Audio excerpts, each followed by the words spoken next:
అపోస్తులైన పౌలు తెస్సలోనికీయులకు రాసిన 2వ పత్రిక 3వ అధ్యాయము. తుదకు సహోదరులారా, మీలో జరుగుచున్న ప్రకారము ప్రభు వాక్యము శీఘ్రముగా వ్యాపించి మహిమపరచబడు నిమిత్తమును మేము మూర్ఖులైన దుష్ట మనుషుల చేతుల నుండి తప్పింపబడు నిమిత్తమును మా కొరకు ప్రార్థించుడి. విశ్వాసము అందరికీ లేదు, అయితే ప్రభు నమ్మదగినవాడు, ఆయన మిమ్మల్ని స్థిరపరిచి దుష్టత్వం నుండి కాపాడును. మేము మీకు ఆజ్ఞాపించు వాటిని మీరు చేయుచున్నారనియు ఇక చేయుదురనియు ప్రభువునందు మిమ్మల్ని గూర్చి నమ్మకము కలిగి ఉన్నాము.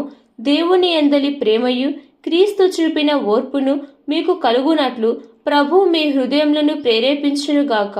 సహోదరులారా, మా వలన పొందిన బోధ ప్రకారము కాక అక్రముగా నడుచుకొను ప్రతి సహోదరుని యొద్ద నుండి తొలగిపోవాలని మన ప్రభువైన యేసుక్రీస్తు పేరిట మీకు ఆజ్ఞాపించుచున్నాము. ఎలాగూ మమ్మను పోలి నడుచుకొనవలనో మీకే తెలియను. మేము మీ మధ్యను అక్రముగా నడుచుకొనలేదు, ఎవని యొద్దను ఉచితముగా ఆహారము పుచ్చుకొనలేదు. మేము మీలో ఎవనికి భారముగా ఉండకూడదని ప్రయాసముతోనూ కష్టముతోనూ రాత్రింబగళ్ళు పనిచేయచ్చు జీవనము చేసితిమి. మీరు మమ్మను పోలి నడుచుకొనవలనని మమ్మను మేము మాదిరిగా కనుపరుచుకొనుటకే ఇలాగు చేసితిమి గాని మాకు అధికారము లేదని చేతలేదు. మరియు మేము మీ యొద్ద ఉన్నప్పుడు ఎవడైనా పని చేయనొల్లని ఎడల వాడు భోజనము చేయకూడదని మీకు ఆజ్ఞాపించితిమి కదా. మీలో కొందరు ఏ పనియూ చేయక పరుల జోలికి పోవచ్చు అక్రమముగా నడుచుకొనుచున్నారని వినుచున్నాము.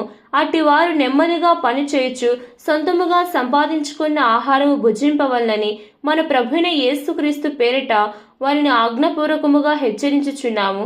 సహోదరులారా, మీరైతే మేలు చేటులో విసుకవద్దు. ఈ పత్రిక మూలముగా మేము చెప్పిన మాటకు ఎవడైనను లోబడిని ఎడల అతని కనిపెట్టి అతడు సిగ్గుపడు నిమిత్తము అతనితో సాంగత్యము చేయకుడి. అయినను అతనికి శత్రువుగా భావింపక సహోదరునిగా భావించి బుద్ధి చెప్పుడి. సమాధానకర్తయగు ప్రభువు తానే ఎల్లప్పుడూ ప్రతి విధము చేతను మీకు సమాధానం అనుగ్రహించునుగాక. ప్రభు మీ అందరికీ తోడైండునుగాక. పౌలును నేను నా వ్రాతతో వందనమని వ్రాయుచున్నాను. ప్రతి పత్రిక యందును అదే గుర్తు. నేను వ్రాయుట ఇలాగే. మన ప్రభువైన యేసుక్రీస్తు కృప మీ అందరికీ తోడైండునుగాక. ఆమెన్.